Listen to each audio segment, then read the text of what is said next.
Hello friends, welcome back to my YouTube channel law educators. दोस्तों, आप सभी लोगों की डिमांड पे आज मैं इंटरप्रिटेशन ऑफ स्टैट्यूट से प्रिंसिपल ऑफ कॉन्स्टिट्यूशनल इंटरप्रिटेशन के टॉपिक को लेकर आया हूं। तो जानिए इसके बारे में। आज दोस्तों, प्रिंसिपल ऑफ कॉन्स्टिट्यूशनल इंटरप्रिटेशन में हम कवर करेंगे principle of harmonious construction, doctrine of colourable legislation, doctrine of pith and substance और डॉक्ट्रिन ऑफ रिपग्नेंसी के बारे में। So friends, let's start with the principle of harmonious construction. तो दोस्तों, इसमें जो बात की गई है कि जो भी कॉन्स्टिट्यूशनल प्रोविजंस होते हैं, मतलब कि जो संवैधानिक जो प्रावधान है जिसे हम प्रोविजंस कहते हैं, तो जो भी ये प्रोविजंस होते हैं ये कॉन्स्टिट्यूट में जितने भी पार्ट्स हैं उनसे अलग अलग नहीं होने चाहिए जितने भी पार्ट्स में दिए गए हैं। हालांकि इन्हें इस तरह से हार्मोनाइज करना चाहिए, इस तरह से उनके बीच में जो है कॉम्बिनेशन बना के रखना चाहिए कि वो एक साथ ही कंस्टिट्यूट रहें। अब बात की गई है यहाँ पर कि हार्मोनियस कंस्ट्रक्शन का प्रिंसिपल होता क्या है।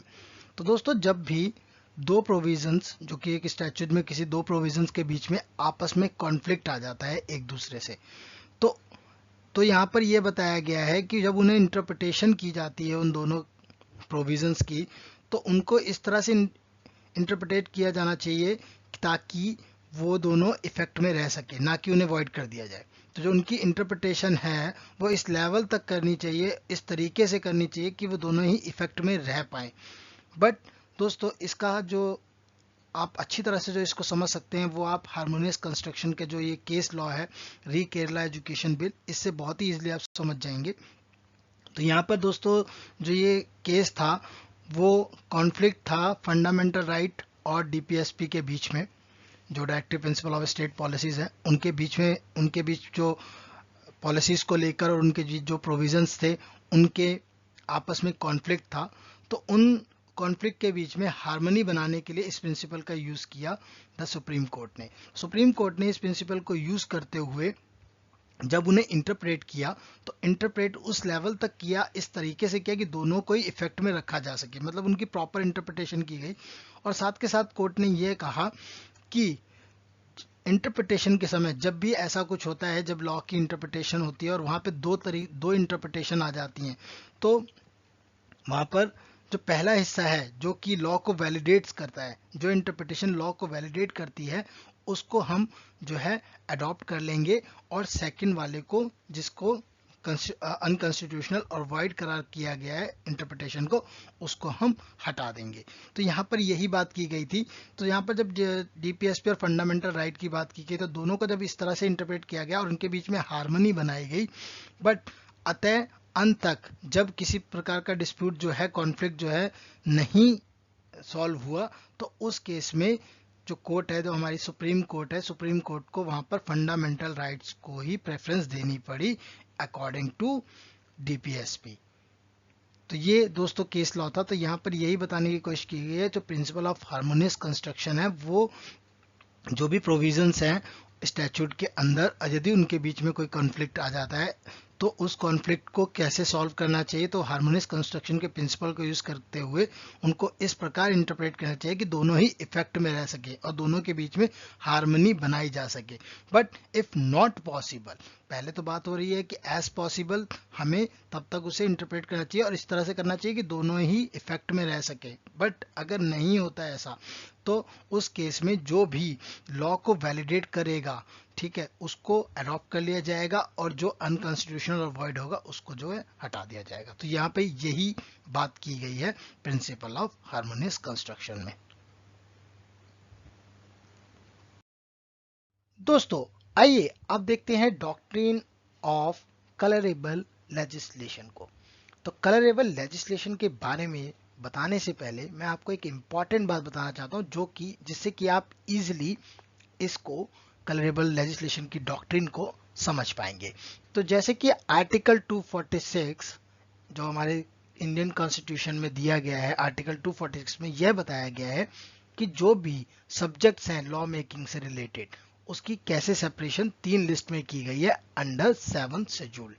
तो दोस्तों, यहाँ पे बात की गई है कि जो भी सब्जेक्ट्स हैं जिसपे लॉ बन सकते हैं, उनको 3 लिस्ट में सेपरेट किया गया है 7th शेड्यूल के अंडर। और वो 3 लिस्ट कौन सी है? पहली लिस्ट जो है वो है यूनियन लिस्ट, जिसमें सेंट्रल गवर्नमेंट जो है वो लॉ बना सकती है उन सब्जेक्ट्स पे। सेकंड लिस्ट है स्टेट लिस्ट, जिसमें कि स्टेट गवर्नमेंट के सब्जेक्ट्स हैं जिस पर वो लॉ बना सकती है। थर्ड लिस्ट होती है दोस्तों कंकरेंट लिस्ट, जिसपे दोनों ही मतलब सेंट्रल और स्टेट गवर्नमेंट के इनके दिए हुए सब्जेक्ट्स पर लॉ बना सकती है। अब दोस्तों बात करते हैं एक एग्जाम्पल की, उस एग्जाम्पल से आप बहुत ही आसानी से समझ पाएंगे। तो यहाँ पर एग्जाम्पल जो है वो एग्जाम्पल है रिलेटेड टू स्टेट लेजिस्लेचर की। तो एक स्टेट ले लेते हैं जैसे कि उत्तर प्रदेश। तो उत्तर प्रदेश ने क्या किया दोस्तों, उत्तर प्रदेश ने एक लॉ बनाया, और वो जो लॉ बनाया वो सब्जेक्ट मैटर यूनियन लिस्ट में आता है। तो यहाँ पर सीधी सीधी बात है कि जो स्टेट है, उत्तर प्रदेश स्टेट है, उत्तर प्रदेश को कोई पावर नहीं है कि वो सेंट्रल गवर्नमेंट की लिस्ट के अंडर जो सब्जेक्ट मैटर दिए गए हैं उस पर लॉ बना सके, तो इसके पास पावर नहीं है। बट यहाँ पर क्या किया कि स्टेट ने उस लॉ को थोड़ा सा उसका रूप रंग चेंज कर दिया, उसका नेचर चेंज कर दिया, कलर चेंज कर दिया, ठीक है, और उसको मतलब थोड़ा सा अलग थलग दिखाकर उसको लॉ को बना दिया। अब लॉ को तो बना दिया, बट यहाँ पर क्या हुआ कि वो सेंट्रल गवर्नमेंट की जो लिस्ट थी, यूनियन लिस्ट थी सब्जेक्ट मैटर्स की, उस पर तो वो लॉ बना ही नहीं सकते थे।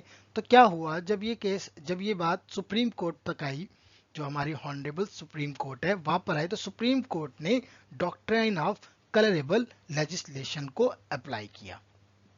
अब दोस्तों डॉक्ट्राइन ऑफ कलरेबल लेजिस्लेशन यहीं से समझेंगे। तो डॉक्ट्राइन ऑफ कलरेबल लेजिस्लेशन कहता है कि जो चीज, ठीक है, if something wrong directly, so it means it is also wrong indirectly. Means कहने का सीधा सीधा तात्पर्य है कि उन्होंने जो प्रिंसिपल है वो डॉक्ट्राइन ऑफ कलरेबल लेजिस्लेशन, वो इस प्रिंसिपल पर निर्धारित है कि जो कुछ भी if या when anything is prohibited directly, it is also prohibited indirectly। तो यहाँ पर इस चीज की बात को रखते हुए कोर्ट ने, सुप्रीम कोर्ट ने हमारे ये तय किया कि जो लॉ बनाया है स्टेट गवर्नमेंट में वो जो है वो अनकॉन्स्टिट्यूशनल है, क्योंकि जो चीज जो कि यूनियन लिस्ट का पार्ट है और उसमें आपको प्रोहिबिट किया गया है और आपको मना किया गया है कि आप उस चीज को नहीं कर सकते, चाहे वो डायरेक्टली हो चाहे वो इनडायरेक्टली हो। जैसे कि उन्होंने उसका कलर, रंग, रूप, प्रारूप उसका चेंज करके फिर भी लॉ बना दिया, बट वो टॉपिक जो था ये वो यूनियन लिस्ट का था, तो उस पर जो लॉ बनाने का जो जो पावर नहीं है और उस पर लॉ बना दिया, तो वहां पर सुप्रीम कोर्ट ने यह तय किया कि ये जो लॉ आपने बनाया है स्टेट गवर्नमेंट में वो अनकॉन्स्टिट्यूशनल है, और उसमें अप्लाई किया दोस्तों डॉक्ट्राइन ऑफ कलरेबल लेजिस्लेशन। तो दोस्तों यही है पूरा डॉक्ट्राइन ऑफ कलरेबल लेजिस्लेशन का principle. So friends, now moving to next doctrine which is pith and substance, doctrine of pith and substance. तो डॉक्ट्रिन को जानने से पहले जान लेते हैं कि पिथ और सब्सटेंस का जो मीनिंग है वो क्या है। तो जो पिथ का मीनिंग है उसको कहते हैं ट्रू नेचर और एसेंस, एसेंस को सार कहते हैं, किसी का इलेबोरेशन। और सब्सटेंस जो है, सब्सटेंस को कहा जाता है एसेंशियल नेचर अंडरलाइंग अ फेनोमेनन, मतलब किसी इंसिडेंट का, किसी घटना का जो एसेंशियल नेचर है उसको सब्सटेंस कहा जाता है। तो according to this doctrine, the doctrine of pith and substance related to the finding out the true nature of a statute. तो इसका जो मेन, जो डॉक्ट्रिन का जो मेन ऑब्जेक्ट है वो ये है कि वहां पर स्टैट्यूट का ट्रू नेचर को फाइंड किया जा सके, कि इस डॉक्ट्रिन को अप्लाई करते समय यह जाना जाए कि जो स्टैट्यूट बनाया गया है उसका ट्रू नेचर क्या है। तो दोस्तों अब इसके यूज के बारे में बात कर लेते हैं कि इसका यूज कैसे होता है। तो जैसे कि हम पहले भी पढ़ चुके हैं दोस्तों कि जो 7 शेड्यूल है, ठीक है, 7 शेड्यूल में साफ साफ बात की गई है 3 लिस्ट के बारे में, और उसमें जो separation of law making powers है उसके बारे में। तो यूनियन लिस्ट, स्टेट लिस्ट और कंकरेंट लिस्ट के बारे में हम ऑलरेडी इससे पहले वाले डॉक्ट्रिन में पढ़ चुके हैं। तो यहाँ पर इनका यूज करते हुए अब क्या हुआ दोस्तों कि जब स्टेट गवर्नमेंट ने एक लॉ बनाया, ठीक है, अब उन्होंने लॉ बनाया और लॉ जो है वो कॉन्फ्लिक्ट कर गया पावर से, जो कि पावर दी गई है यूनियन लिस्ट को। अब वो कॉन्फ्लिक्ट कैसे आया? अब किसी चीज के ऊपर स्टेट ने लॉ बनाया, स्टैचूट बनाया। अब स्टैचूट के अंदर कुछ पार्ट ऐसे थे जो कि यूनियन लिस्ट मतलब कि सेंट्रल गवर्नमेंट की लॉ मेकिंग पावर से कॉन्फ्लिक्ट कर गए। तो जो इन दोनों के बीच में जो कॉन्फ्लिक्ट आया, उस कॉन्फ्लिक्ट को सॉल्व करते समय the Supreme Court, the honourable Supreme Court ने doctrine of pith and substance का यूज किया। अब पिथ एंड सब्सटेंस का यूज कैसे किया कि दोस्तों मैंने आपको पहले भी बताया अभी कि ट्रू नेचर को पता करा गया इस डॉक्ट्रिन को अप्लाई करते हुए। तो यहाँ पर स्टेट गवर्नमेंट ने जो लॉ बनाया था, जो कि टॉपिक था और जो सब्जेक्ट मैटर था वो सेंट्रल गवर्नमेंट का था। तो यहाँ पर सुप्रीम कोर्ट ने इसको इंटरप्रेट करते समय ये देखा कि यह लॉ जो है वो लार्जर अमाउंट ऑफ पॉपुलेशन के इंटरेस्ट में है। मतलब कि जो यहाँ इस लॉ को बनाने का जो ट्रू नेचर है और जो एसेंशियल पार्ट है वो जो है लार्जर पॉपुलेशन के इंटरेस्ट में है। तो यहाँ पर लार्जर पॉपुलेशन के इंटरेस्ट को देखते हुए जो हमारी ऑनरेबल सुप्रीम कोर्ट है उन्होंने इस लॉ को वैलिड करार दिया। ठीक है, अब वैलिड क्यों करार दिया? तो यहाँ पर वैलिड इसलिए करार दिया कि उन्होंने इसका ट्रू नेचर देखा, स्टैचूट का ट्रू नेचर देखा और उसका एसेंशियल पार्ट्स को देखा। और वो पार्ट जो कि और वो स्टैचूट जो कि लार्जर पॉपुलेशन के इंटरेस्ट में था, इसलिए उसको वैलिड करार करते हुए सुप्रीम कोर्ट ने यह बोला कि जो स्टेट ने जो लॉ बनाया है उसके जो कुछ पार्ट्स हैं, उस लॉ से कुछ प्रोविजंस हैं जो कि सेंट्रल गवर्नमेंट के मतलब यूनियन लिस्ट के कुछ सब्जेक्ट मैटर से मैच करते हैं। बट यहाँ पर बात हो रही है लार्जर इंटरेस्ट की। तो उस केस में यहाँ पर इस डॉक्ट्राइन को अप्लाई करते हुए सुप्रीम कोर्ट ने उस लॉ को, स्टेट गवर्नमेंट के लॉ को जो है वैलिड बताया, क्योंकि वो बेनिफिशियल फॉर लार्जर पॉपुलेशन के लिए है। यदि ये बेनिफिशियल फॉर लार्जर इंटरेस्ट के लिए नहीं होता तो ये वॉइड हो जाता, तो ये डायरेक्टली वॉइड हो जाता, क्योंकि स्टेट गवर्नमेंट जो है वो सेंट्रल गवर्नमेंट मतलब यूनियन लिस्ट के सब्जेक्ट मैटर्स पे लॉ नहीं बना सकती।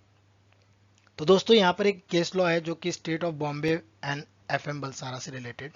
तो बॉम्बे प्रोहिबिशन एक्ट 1914 से रिलेटेड है, जहाँ पर जो लिक्वर की सेल और पोजीशन से रिलेटेड ये लॉ बनाया गया था, एक्ट बनाया गया था और यहाँ पे चैलेंज किया गया था। तो यहाँ पर दोस्तों सेम यही चीज़ हुई थी कि सेंट्रल गवर्नमेंट ने चैलेंज कर दिया था कि जो ये लॉ बनाया है उसका जो कुछ पार्ट है वो हमारे इंपोर्ट और एक्सपोर्ट से रिलेटेड जो लॉ है और जो हमारी लिस्ट है, जो यूनियन लिस्ट में दिए हुए सब्जेक्ट मैटर से इंपोर्ट और एक्सपोर्ट, वो उसके अंडर आ रहा है। तो इस लॉ को जो है वो बंद कर दिया जाए, मतलब वॉइड करार दे दिया जाए। बट कोर्ट ने यह हेल्प किया कि यह एक्ट जो है वो वैलिड है, हालांकि इसका जो कुछ पार्ट है वो इंपोर्ट और एक्सपोर्ट से रिलेटेड आपकी जो यूनियन लिस्ट में सब्जेक्ट मैटर है उसमें इन्वॉल्व हो रहा है। बट जो इसका मेन और ट्रू नेचर है वो सेल और पोजेशन ऑफ लिक्वर को प्रोहिबिट करने के लिए, उसको बंद करने के लिए। तो इस चीज को अप्लाई करते हुए, डॉक्ट्राइन ऑफ पिथ और सब्सटेंस को अप्लाई करते हुए, उसके ट्रू नेचर को जानते हुए कोर्ट ने यह तय किया कि यह जो एक्ट बनाया गया है वो वैलिड है, इसलिए क्योंकि वो जो एंट्री है, ये जो लॉ है वो स्टेट लिस्ट की एंट्री नंबर 8 में एग्जिस्ट करती है, ना कि entry number 41 of union list. तो यहाँ पे बात हुई थी इंपोर्ट और एक्सपोर्ट से। तो इंपोर्ट और एक्सपोर्ट जो था वो लार्जर इंटरेस्ट नहीं था, माइनर इंटरेस्ट था। जो लार्जर इंटरेस्ट था इस एक्ट को बनाने का उसमें वो था sale and possession of liquors. तो जो यहाँ पर प्रोहिबिशन करा था शराब को रोक लगाने के लिए, उसकी सेल पे रोक लगाने के लिए, तो वहाँ लार्जर पॉपुलेशन का इंटरेस्ट जो है इन्वॉल्व हो गया। तो इस चीज में स्टेट लॉ को, जो स्टेट ने एक्ट बनाया, उसको वैलिड करार दिया गया गवर्नमेंट के जो कोर्ट्स हैं, हमारी कोर्ट्स के द्वारा। Friends, let's understand the doctrine of repugnancy. तो डॉक्ट्रिन ऑफ रिपग्नेंसी से पहले हम बात करते हैं कि रिपग्नेंसी का मीनिंग क्या होता है, रिपग्नेंसी होता क्या है। तो दोस्तों रिपग्नेंसी जो है वो एक तरह की इनकंसिस्टेंसी होती है, इनकम्पैटिबिलिटी होती है किसी भी स्टेटमेंट या आइडियाज के बीच में। तो ये जो है डॉक्ट्राइन ऑफ रिपग्नेंसी जो है वो आर्टिकल 254 जो कि द कॉन्स्टिट्यूशन ऑफ इंडिया उसके अंडर पार्ट 9 में दी गई है उसके बारे में बताया गया है। तो आर्टिकल 254 जो है वो यह कहता है कि यदि जो लॉ बनाया है पार्लियामेंट लेजिस्लेचर ने और जो लॉ बनाया है स्टेट लेजिस्लेचर ने, इन दोनों के बीच में किसी प्रकार की इनकंसिस्टेंसी आ जाती है या कॉन्ट्राडिक्शन हो जाता है इन दोनों के लॉ के बीच में, तो वहां पर जो है सेंट्रल गवर्नमेंट ने जो लॉ बनाया है उसको प्रिवेल किया जाएगा। तो अकॉर्डिंग टू दिस डॉक्ट्रिन यहाँ पर यह बताया गया है यदि कोई जो गवर्नमेंट है, स्टेट गवर्नमेंट है और सेंट्रल गवर्नमेंट है, वो कॉन्करेंट लिस्ट है, जो हमारी थर्ड लिस्ट है कॉन्करेंट लिस्ट जहाँ पर दोनों ही लॉ बना सकते हैं, तो उस लिस्ट में से किसी सब्जेक्ट मैटर पे लॉ बनाते हैं और उन दोनों के लॉ के बीच में किसी तरह का कॉन्फ्लिक्ट आ जाता है या इनकंसिस्टेंसी आ जाती है, तो वहां पर यह कहा गया है कि उस कॉन्फ्लिक्ट को दूर करने के लिए, अवॉइड करने के लिए डॉक्ट्राइन ऑफ रिपग्नेंसी का यूज किया जाता है और जो सेंट्रल गवर्नमेंट ने लॉ बनाया है उस लॉ को प्रिवेल किया जाता है, उस लॉ को यूज में रखा जाता है।